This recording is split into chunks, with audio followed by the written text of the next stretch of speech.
রাজা, আমার স্বামীকে খুন করো না, আমার স্বামীর কোনো দোষ নেই। ওই কথা কইও না, তোমার মন্ত্রী জামাই মগো 12টা বাজাইতে আছে, আমার অ্যারেস্ট করাইছে। এই আমারে দিয়া যদি তুমি রানের বাপের নাম হারাইতা, তাইলে তোমার জামাই এমপি হইতো কেমনে? হ্যাঁ, মন্ত্রী হইতো কেমনে?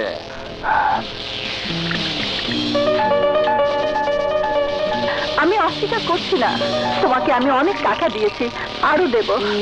Don't kill my husband. আসসালামু আলাইকুম স্যার। এই যে তুই আইছিস কেন? স্যার, যে টাকা দিছিলেন আল্লাহর রহমতে বাড়ির কাজ কমপ্লিট করছে, খালি রঙের টাকা শর্ট পড়ছে, এর লেগে আইছি। সুরের বাচ্চা, তোরে পাড়ায় মাইরা ফালামু আমি। স্যার, আমারে মাইরা আপনি ভুল করবেন স্যার, কারণ আমি হইলাম আপনার সকল আকাম কুকামের সাক্ষী। আমারে মারলে রানীমা খুশি হইব, সম্পাদকও খুশি হইব। ঠিকই কইছস দালালের বাচ্চা। সম্পাদক, আপনার এতদিন বাঁচায় রাখা আমার লস। কখনো আপনার পত্রিকায় আমার খারাপ খবর ছাপানো হয়, আর আপনি হইতাছেন ওই পত্রিকার মালিক। সাংবাদিক সুলতান রফিক যদি আমার কথা না শুনে, তাহলে আমি কি করব? আরে আপনার কিছু করতে হইব না, আপনার কিছু করতে হইব না। খোদার কসম খায়া কইতাছি, আগামী 7 দিনের মধ্যে যদি 2 হাজার খালাস করবার না পারি, তাহলে নিজের ছুরি নিজের বুকে আনতে মরে যাবো গা। তবু হিজরা হয়ে পয়সা টাকা পারুন না। ওই কালু, যা সবগুলো বাইরে না। তুমি কি উদ্দেশ্য নিয়ে বাড়িতে ঢুকেছো তা আমার জানা হয়ে গেছে। বলো, কি উদ্দেশ্য নিয়ে আমি এসেছি? এসেছো রাজার নির্দেশে আমার স্বামীকে খুন করতে। তুমি কি করে জানলে? তোমার ধারণা ঠিক নাও হতে পারে। তুমি রাজা গুন্ডার লোক, ওরা ভাড়াতে খুনি, ওরা টাকার বিনিময়ে মানুষকে খুন করে। আমি নিশ্চয়ই টাকার জন্য কাউকে খুন করব না। রাজা টাকার বিনিময়ে খুন করে সত্যি, কিন্তু এই সমাজে কে টাকা দেয়, কারা টাকা দিয়ে খুন করায়, তা আমি কি করে জানবো? তুমি অনেক কিছু জানো। রাজার আস্তানায় যখন তোমার যাওয়া আসা আছে, তখন তোমার হাজবেন্ডকে অন্তত রাজার ঠিকানাটা দিতে পারতে। কেন মিথ্যে বলছো? আমি ঠিকানা জানবো কি করে? চাচি, একদিন আগেও তোমার রাজার সাথে দেখা হয়েছিল। কত বড় মিথ্যে কথা বলছিস তুই। কি হয়েছে? ওগো, হয়ে বাড়িতে ঢুকেছে তোমাকে খুন করার জন্য, আমার সংসার ভেঙে তছনছ করার জন্য। হয়ে বাড়িতে থাকলে আমি এ বাড়িতে থাকবো না। থামো তুমি। ও যদি আমাকে খুন করে শান্তি পায়, তাহলে আমার আফসোস নেই। তোমার না থাকতে পারে, কিন্তু আমার আছে। এতদিন পর থেকে এসে মিথ্যে নাটক করে ওই বাড়িতে ঢুকে গেল, এখন আবল তাবল কিছু বানিয়ে বলছে, আর আমি এক মুহূর্তে বাড়িতে থাকবো না। শোনো, রানীর জন্য তুমি এ বাড়ি ছেড়ে চলে গেলে তোমাকে আমি আটকাবো না। ও হচ্ছে আমার মরহুম বড় ভাইয়ের একমাত্র সন্তান, ও আমারও মেয়ে। তোমার জন্য ওকে আমি দূরে ঠেলে দিতে পারবো না। আর একবার এ বাড়ি থেকে চলে গেলে কোনোদিন এ বাড়িতে ঢুকতে পারবে না। চাচা, আমি চলে যাচ্ছি। আমার জন্য তোমার সংসারে অশান্তি হোক তা আমি চাই না। তুই চলে গেলেও আমার সংসারে অতি থাকবে। স্ত্রী হচ্ছে স্বামীর ভাগ্য, আর সে ভাগ্যবান স্বামী আমি নই। বিশ্বাসও দিন দিন ভেঙে যাচ্ছে, অন্ধকার হয়ে যাচ্ছে সবকিছু। তুই যাবি না। তুই চলে গেলে আমি ওই বাড়ি ছেড়ে চলে যাবো।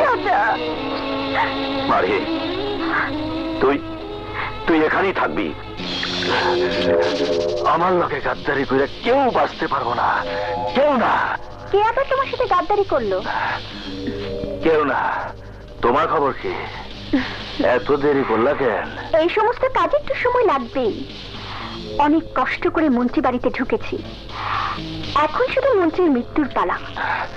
ধন্যবাদ তোমার রানে।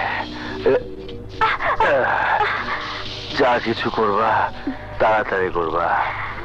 মন্ত্রীরে খালাস করে আমি তোমার বিয়া করব। তুমি আমার জান, পরাণ পাখি। আচ্ছা রাজা, একটা কথা বলবে? বলবো। বলতে পারো রাজা, আমার বাবার মৃত্যুর সাথে চাচিও জড়িত? জড়িত। তাহলে আমার বাবাকে খুন করলো কে? বহুবার কইছি, খুন করেছে তোমার চাচা রাজু সাহেব। ভয় নাই, সবাই আমি খায়া ভালামো। তোমারে ছুঁয়ে কসম খাইতাছি, আমাকে পথের কাটা সুলতান আর রফিক রে আগামী 7 দিনের মধ্যে খালাস করে ফেলামো।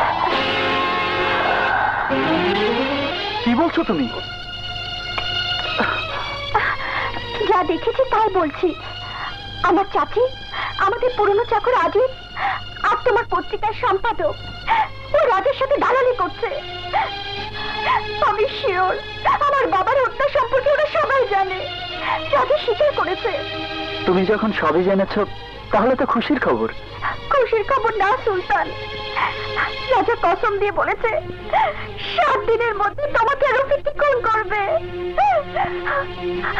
আমি তোমাকে ছাড়া বাঁচবো না সুলতান, আমি তোমাকে ছাড়া বাঁচবো না। কেঁদো না রানী, আমি আমার কথা ভাবছি না, আমি ভাবছি রফিকের কথা।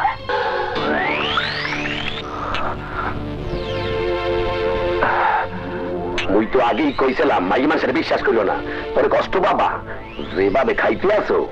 রাজা ভাই, তুমি কোনো চিন্তা করো না, রানী সময় মতো ঠিকই চলে আইবো।